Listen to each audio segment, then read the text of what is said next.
ಬಳ್ಳಾರಿಯ ಖಾಸಗಿ ವಸತಿ ಶಾಲೆಯಲ್ಲಿ ವಿದ್ಯಾರ್ಥಿ ಹತ್ಯೆ ಹಾಗೂ ಹಲ್ಲೆ ಪ್ರಕರಣವನ್ನು ಖಂಡಿಸಿ ಬಳ್ಳಾರಿಯಲ್ಲಿ ಎಬಿವಿಪಿ ಪ್ರತಿಭಟನೆ ನಡೆಸಿದೆ. ಇತ್ತೀಚೆಗೆ ಈ ರೀತಿಯ ಪ್ರಕರಣಗಳು ಹೆಚ್ಚಾಗ್ತಾ ಇದೆ. ಖಾಸಗಿ ಶಾಲೆಯೊಂದರಲ್ಲಿ ಗಾಂಜಾ ಹಾಗೂ ಡ್ರಗ್ಸ್ ಹಾವಳಿಯೂ ಇದೆ. ಇದರ ಕುರಿತು ಇತ್ತೀಚೆಗೆ ಪ್ರತಿಭಟನೆ ಮಾಡಿದ್ವಿ. ಇದೀಗ ವಸತಿ ಶಾಲೆಯೊಂದರಲ್ಲಿ ವಿದ್ಯಾರ್ಥಿಯಿಂದಲೇ ಸಹಪಾಠಿಯೇ ವಿದ್ಯಾರ್ಥಿ ಕೊಲೆ ಮಾಡಿ ಇತರ ವಿದ್ಯಾರ್ಥಿಗಳ ಮೇಲೆ ಹಲ್ಲೆಯನ್ನು ಮಾಡಿದ್ದಾನೆ. ಖಾಸಗಿ ಶಾಲೆಯ ವಸತಿ ನಿಲಯದಲ್ಲಿ ನಿಲಯ ಪಾಲಕರಿಲ್ಲ, ರಕ್ಷಣಾ ಸಿಬ್ಬಂದಿಯೂ ಇಲ್ಲ.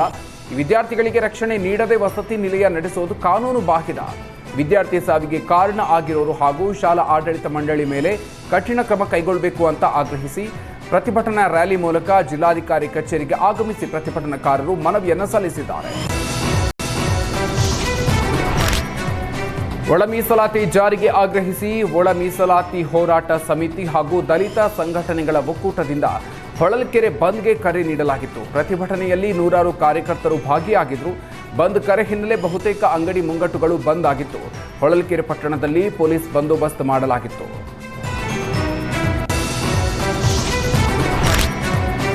ರಾಜ್ಯ ಸರ್ಕಾರದ ವಿರುದ್ಧ ರೈತ ಸಂಘದಿಂದ ರಾಜ್ಯ ರೈತ ಸಂಘ ಹಾಗೂ ಹಸಿರು ಸೇನೆಯಿಂದ ಪ್ರತಿಭಟನಾ ರ್ಯಾಲಿಯನ್ನು ಮಾಡಲಾಗಿದೆ. ರೈತರಿಗೆ ಉಚಿತ ಟ್ರಾನ್ಸ್ಫಾರ್ಮರ್ ವಿತರಿಸಬೇಕು, ಕೆರೆಗಳ ಮಣ್ಣು ರೈತರ ಜಮೀನಿಗೆ ಬಳಸಿಕೊಳ್ಳೋದಕ್ಕೆ ಅನುಮತಿಯನ್ನು ಕೊಡಬೇಕು, ಕೆಐಎಡಿಬಿ ಮೂಲಕ ರೈತರ ಜಮೀನನ್ನು ವಶಪಡಿಸಿಕೊಳ್ಳೋದನ್ನು ಬಿಡಬೇಕು ಅಂತ ಆಗ್ರಹಿಸಿದರು. ತುಮಕೂರು ಟೌನ್ ಹಾಲ್ ವೃತ್ತದಿಂದ ಜಿಲ್ಲಾಧಿಕಾರಿ ಕಚೇರಿವರೆಗೆ ನಡೆದ ರ್ಯಾಲಿಯಲ್ಲಿ ಸಾವಿರಾರು ಸಂಖ್ಯೆಯಲ್ಲಿ ರೈತರು ಸೇರಿದ್ದರು.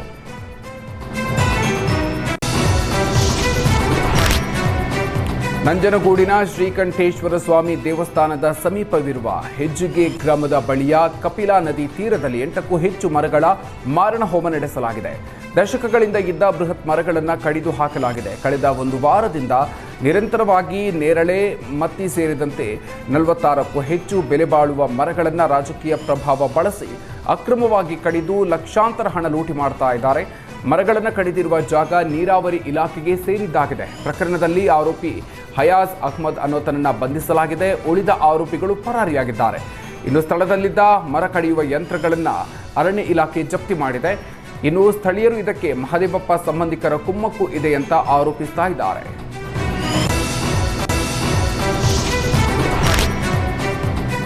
ಮಹಾದಾಸೋಹಿ ಕಲಬುರಗಿಯ ಶ್ರೀ ಶರಣಬಸವೇಶ್ವರ ಜಾತ್ರಾ ಮಹೋತ್ಸವ ಅದ್ದೂರಿಯಾಗಿ ನಡೆಯಿತು. ನಿನ್ನೆ ಸಂಜೆ ನಡೆದ ಶರಣಬಸವೇಶ್ವರ ರಥೋತ್ಸವದಲ್ಲಿ ಲಕ್ಷಾಂತರ ಜನ ಭಾಗವಹಿಸಿ ಸಂಪ್ರದಾಯದಂತೆ ರಥಕ್ಕೆ ಉತ್ತತ್ತಿ ನಾರು ಅರ್ಪಿಸಿ ಪರವಶರಾದರು. ಶರಣಬಸವೇಶ್ವರ ಸಂಸ್ಥಾನದ 8ನೇ ಪೀಠಾಧಿಪತಿ ಶ್ರೀ ಶರಣಬಸಪ್ಪ ಅಪ್ಪ ಅವರು ಇತ್ತೀಚೆಗೆ ಲಿಂಗೈಕ್ಯರಾಗಿದ್ದರು. ಪುತ್ರ ನೂತನ ಪೀಠಾಧಿಪತಿ 11 ವರ್ಷದ ಚಿರಂಜೀವಿ ದೊಡ್ಡಪ್ಪ ಅಪ್ಪ ಸಂಪ್ರದಾಯದಂತೆ ಶಂಖನಾದ ಮೊಳಗಿಸಿ ಮಠದ ಕಾಮಧೇನು ಎನಿಸಿಕೊಳ್ಳುವ ಪರ್ಸ ಬಟ್ಟಲು ಪ್ರದರ್ಶಿಸಿ ರಥೋತ್ಸವಕ್ಕೆ ಚಾಲನೆ ನೀಡಿದರು. ಸಂಜೆ ಲಕ್ಷಾಂತರ ಭಕ್ತ ಸಮೂಹದ ಜಯಘೋಷಗಳ ಮಧ್ಯೆ ಶರಣಬಸವೇಶ್ವರರ ರಥೋತ್ಸವ ನಡೆಯಿತು. ಕರ್ನಾಟಕದ ಮೂಲೆ ಮೂಲೆಗಳಿಂದ ಮಾತ್ರವಲ್ಲದೆ ಮಹಾರಾಷ್ಟ್ರ, ತೆಲಂಗಾಣ ಸೇರಿದಂತೆ ದೇಶದ ವಿವಿಧ ಕಡೆಗಳಿಂದ ಲಕ್ಷಾಂತರ ಭಕ್ತರು ರಥೋತ್ಸವದಲ್ಲಿ ಪಾಲ್ಗೊಂಡಿದ್ದರು.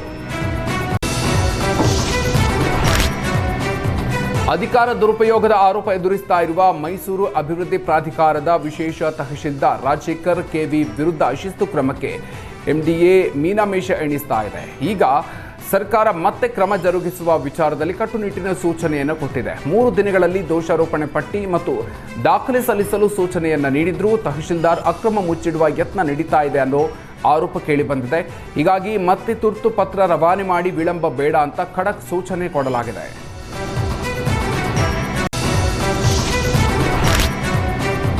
ಧಾರವಾಡ ಟಿಕಾರೆ ರಸ್ತೆಯಲ್ಲಿರೋ ಜೈನ ಮಂದಿರದಲ್ಲಿ ಮತ್ತೆ ಕಳ್ಳತನ ಮಾಡಲಾಗಿದೆ. ಮಂದಿರದಲ್ಲಿನ ಬಂಗಾರ, ಬೆಳ್ಳಿ ಮೂರ್ತಿಗಳು ಹಾಗೂ ಹುಂಡಿಯಲ್ಲಿನ ಹಣ ಕಳ್ಳತನ ಮಾಡಲಾಗಿದೆ. ಕಳೆದ 2 ತಿಂಗಳ ಹಿಂದೆಯೂ ಇದೇ ಮಂದಿರದಲ್ಲಿ ಕಳ್ಳತನ ಆಗಿತ್ತು. ಸ್ಥಳಕ್ಕೆ ಬೆರಳಚ್ಚು ತಜ್ಞರು ಹಾಗೂ ಶಹರ ಠಾಣೆ ಪೊಲೀಸರು ಭೇಟಿ ನೀಡಿ ಪರಿಶೀಲನೆ ನಡೆಸಿದ್ದಾರೆ.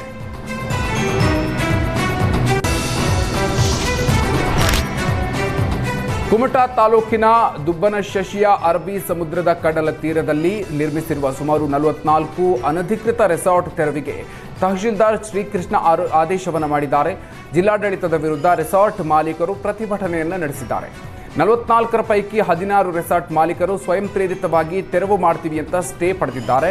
ಇನ್ನುಳಿದ 28 ರೆಸಾರ್ಟ್ಗಳ ಪೈಕಿ 7 ರೆಸಾರ್ಟ್ ಸ್ವಯಂ ಪ್ರೇರಿತವಾಗಿ ತೆರವು ಮಾಡ್ತಾ ಇದ್ದಾರೆ. ಉಳಿದ 21 ರೆಸಾರ್ಟ್ ವಶಕ್ಕೆ ಪಡೆದು ನಿಯಮಾನುಸಾರ ತೆರವು ಮಾಡೋದಕ್ಕೆ ನಿರ್ಧರಿಸಲಾಗಿದೆ. ಇದನ್ನ ವಿರೋಧಿಸಿ ರೆಸಾರ್ಟ್ ಮಾಲೀಕರು ಹಾಗೂ ಕಾರ್ಮಿಕರಿಂದ ಪ್ರತಿಭಟನೆಯನ್ನು ನಡೆಸಲಾಗಿದೆ.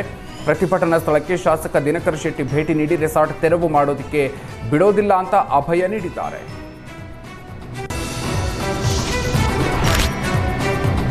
ಹೈಕೋರ್ಟ್ ಆದೇಶದಂತೆ ದಾವಣಗೆರೆ ಜಿಲ್ಲೆ ಜಗಳೂರು ತಾಲೂಕಿನಾದ್ಯಂತ ಕೆರೆ ಒತ್ತುವರಿ ತೆರವು ಕಾರ್ಯಾಚರಣೆ ಆರಂಭಿಸಲಾಗಿದೆ. ಬೈಪಾಸ್ ರಸ್ತೆಯಲ್ಲಿ 6 ಎಕರೆ ಒತ್ತುವರಿ ಮಾಡಿ ಕಟ್ಟಿದ್ದ ಮನೆಗಳನ್ನು ಮತ್ತು ವಾಣಿಜ್ಯ ಮಳಿಗೆಗಳನ್ನು ತೆರವು ಕಾರ್ಯಾಚರಣೆ ಮಾಡಲಾಗಿದೆ. ಹೈಕೋರ್ಟ್ ಆದೇಶದಂತೆ ತೆರವು ಕಾರ್ಯಾಚರಣೆ ಮಾಡಲಾಗಿದೆ ಅಂತ ತಹಶೀಲ್ದಾರ್ ಸೈಯದ್ ಕಲೀಂ ಉಲ್ಲಾ ಮಾಹಿತಿಯನ್ನು ಕೊಟ್ಟಿದ್ದಾರೆ.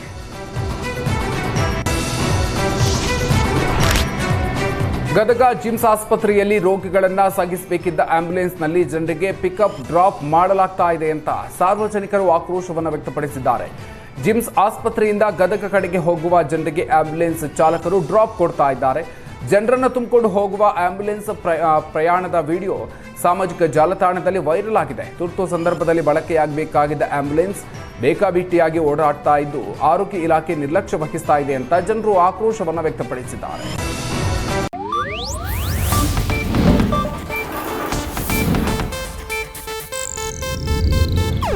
ಇದು ಏಷ್ಯಾನೆಟ್ ನ್ಯೂಸ್ ನೆಟ್ವರ್ಕ್ ಪ್ರಸ್ತುತಿ.